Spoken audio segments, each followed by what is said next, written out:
The Sacramento Kings have three true building blocks moving forward: De'Aaron Fox, Domantas Sabonis, and Keegan Murray.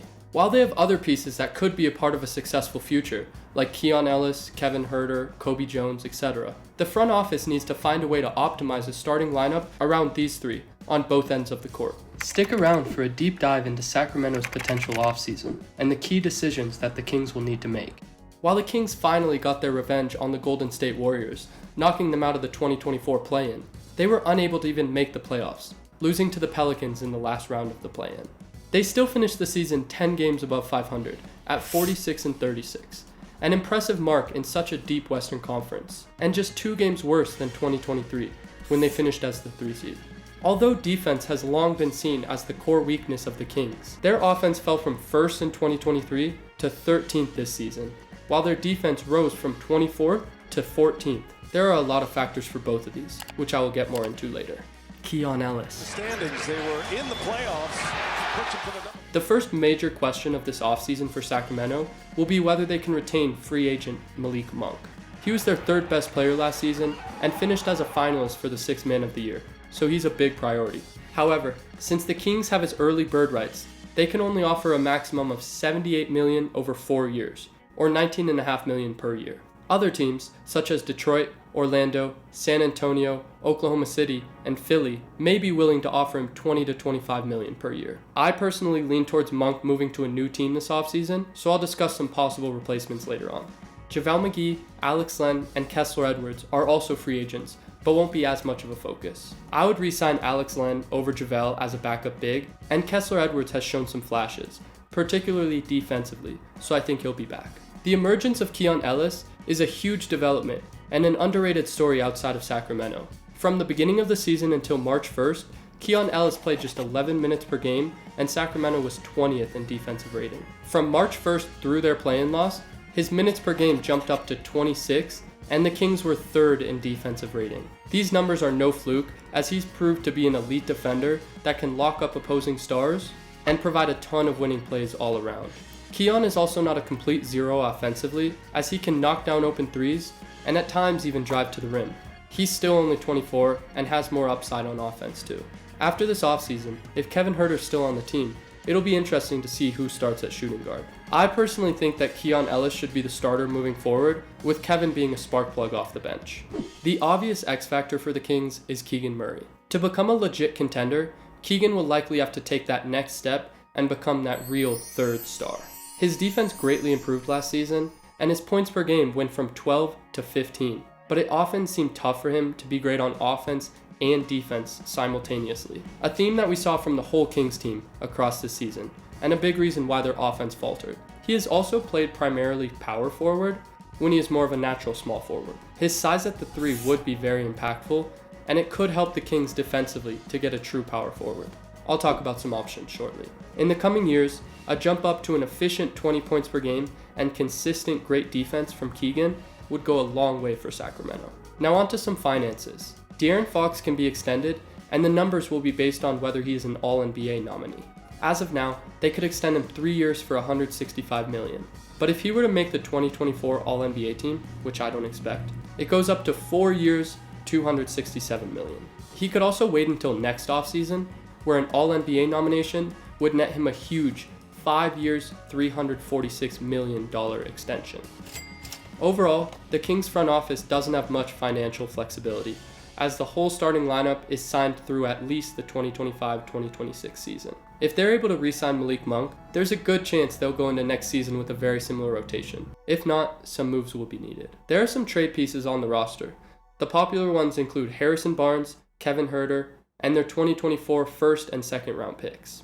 Harrison Barnes has been a solid player, but realistically cannot start on a great team anymore, and Kevin Huerter is one of the biggest question marks on the Kings. He had a breakout 2023 season, averaging 15 points on 48% from the field and 40% from 3, but his scoring and efficiency fell last season, at 12 points per game and just 36% from 3.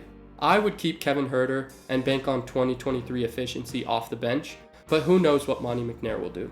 Sacramento should be targeting defensive forwards and a Malik Monk replacement this offseason. The scoring guard could already be in their organization. I'm high on second-year Kobe Jones.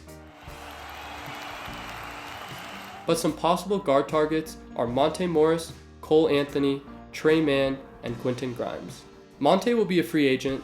Quentin Grimes and Trey Mann are both young options with good deals, but they're also on young teams who may want to keep them. And Cole Anthony would be a more expensive move, requiring both $13 million in salary and some other quality assets to Orlando.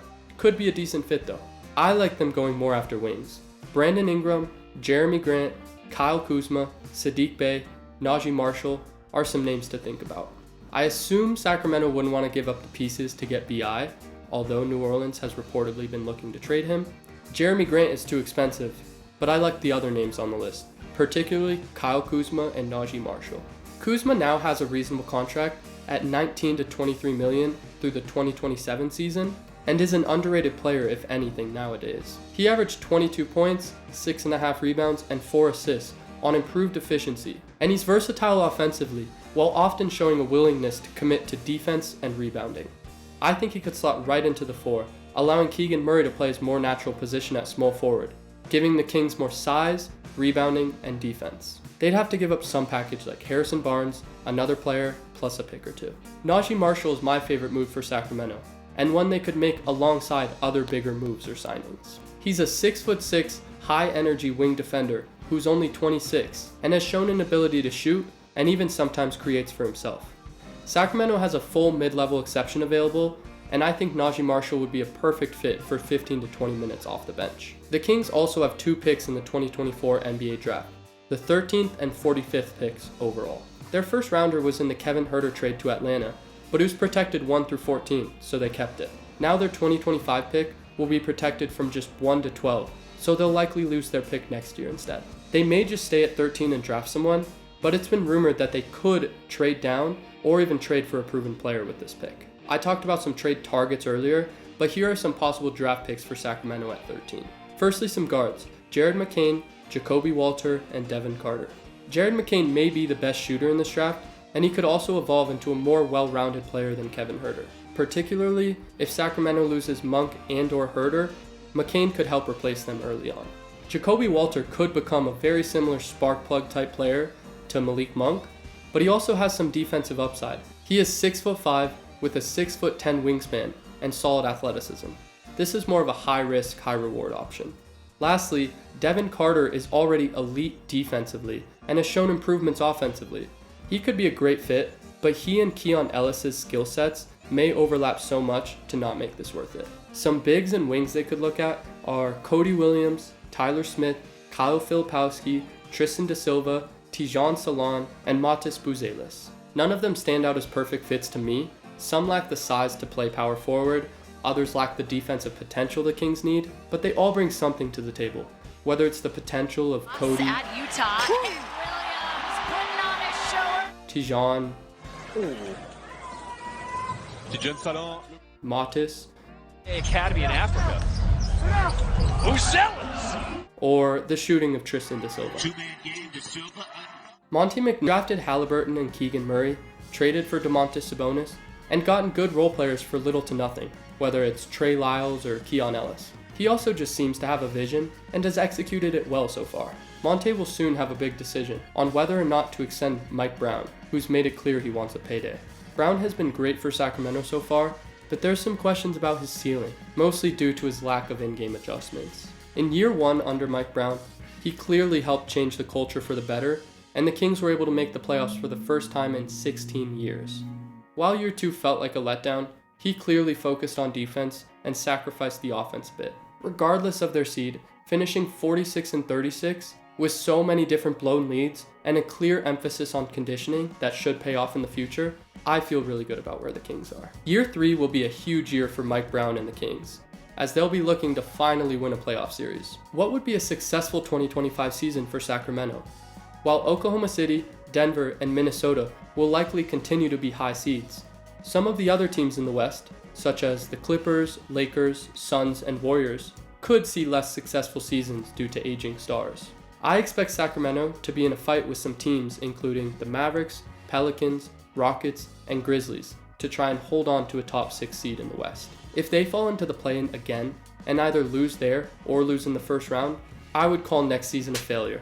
and they might even have to look into some bigger changes. Rebuilding is scary, especially in the Western Conference, so maybe the organization would be content with just being a yearly play-in contender, but I have higher hopes for this core. A Keegan Murray breakout, another late lottery draft hit, or a big trade could put this team over the edge and lead them to their first playoff series win since 2004.